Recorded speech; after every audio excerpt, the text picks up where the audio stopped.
আসসালামু আলাইকুম, cooking with আশা আপনাদের সবার স্বাগত। আজ আমরা বানাতে চলেছি ডিমের পরোটা। এটা বানানোর জন্য আমরা সর্বপ্রথমে ময়দা এবং তাতে নুন ও 2 চামচ সাদা তেল ঢেলে দেব, 1 চামচ চিনি দিয়ে দেব। এটাকে আমরা ভালোভাবে মাখিয়ে নেব। ভালোভাবে মাখানো হয়ে গেলে এতে আমরা 2 কাপ জল আস্তে আস্তে দিয়ে মথে নেব। এটা ভালোভাবে মথতে হবে। এটা মথা হয়ে গেলে আমরা আধ ঘন্টার মতো এটাকে চাপা দিয়ে রেখে দেব। কতটা নরম হয়েছে এটা দেখুন। এবারে আমরা এটার পুরটা রেডি করে নেব। এর জন্য 2টো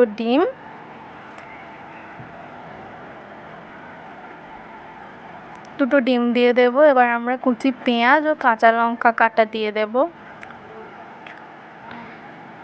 নুন, জিরে গুঁড়ো সাথে আমরা মিক্স করে দেব।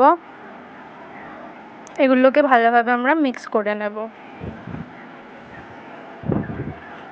এগুলো মিক্স হয়ে গেলে আমরা একটা প্লেটে লেচি কেটে নেব ময়দার। এবার লেচিগুলোকে ভালোভাবে বেলে নেব।